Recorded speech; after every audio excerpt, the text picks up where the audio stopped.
안녕하세요. 생기한의원 박지영 한의사입니다. 이번 영상에서는 두드러기의 한 종류인 콜린성 두드러기에 대해서 설명을 드리겠습니다. 콜린성 두드러기는 내 몸의 신부 체온이 올라갈 때 발생하는 두드러기입니다. 보통의 두드러기에서는 가려움증이 많이 발생하는데요. 콜린성 두드러기는 가려움보다는 따가움이 발생합니다. 바늘로 찌르듯이 따끔따끔하거나 소름 끼치듯이 따갑다고 표현을 하십니다. 그리고 피부에는 붉은색의 짜잘한 팽진이나 발진이 나타나게 됩니다. 좁쌀 모양이거나 땀띠 모양으로 피부에 자잘하게 증상이 올라옵니다. 10분, 20분 이내에서 소실되기도 하지만 심한 경우에는 한두 시간까지 지속되기도 합니다. 피부 증상뿐만 아니라 가슴이 답답해지면서 어지럼증이나 두통 그리고 복통이 발생합니다. 심한 분들은 쇼크가 오기도 합니다.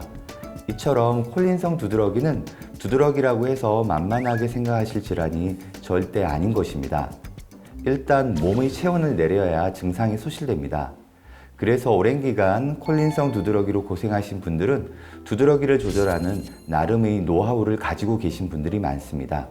일상생활에서 최대한 조절하면서 생활을 하는 것도 중요하지만 근본적으로 개선하는 것이 무엇보다 중요합니다. 그래서 이번 영상에서는 콜린성 두드러기를 개선하는 방법에 대해서 설명드리도록 하겠습니다.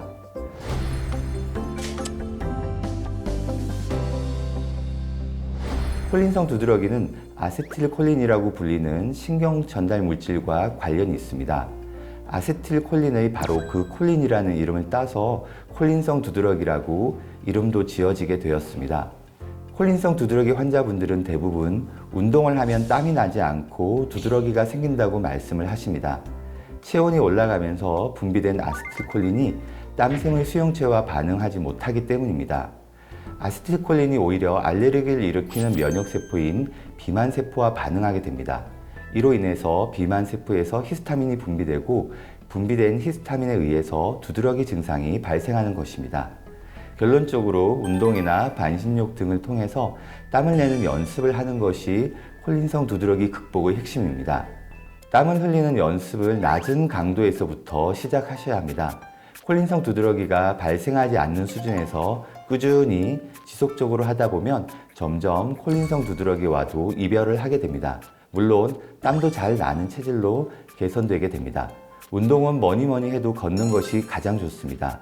두드러기가 발생하지 않는 시간 안에서 주 3, 4회 이상 반복하는 것이 중요합니다. 또한 반신욕 역시 마찬가지입니다. 뜨거운 물에서 반신욕을 하면 두드러기가 심하게 발생하게 됩니다.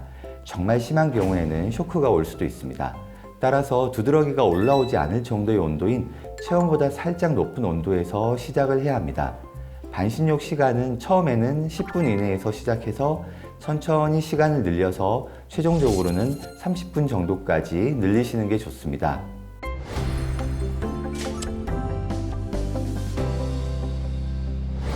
콜린성 두드러기로 고생하시는 분들이라면 한 번쯤은 알레르기 검사를 해보신 경험이 있을 겁니다.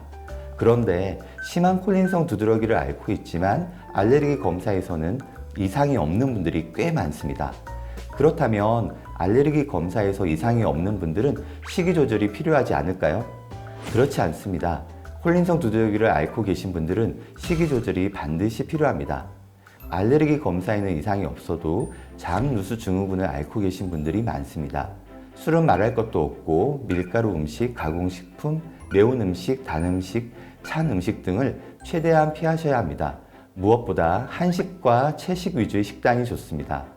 만성적인 콜린성 두드러기로 고생하시는 분들은 이번 영상에서 알려드린 방법을 잘 활용하셨으면 좋겠습니다. 더 궁금하신 점은 아래 댓글로 남겨주시면 답변 드리겠습니다. 이 영상이 도움이 되셨다면 구독, 좋아요, 알림 설정 부탁드립니다. 시청해주셔서 감사합니다.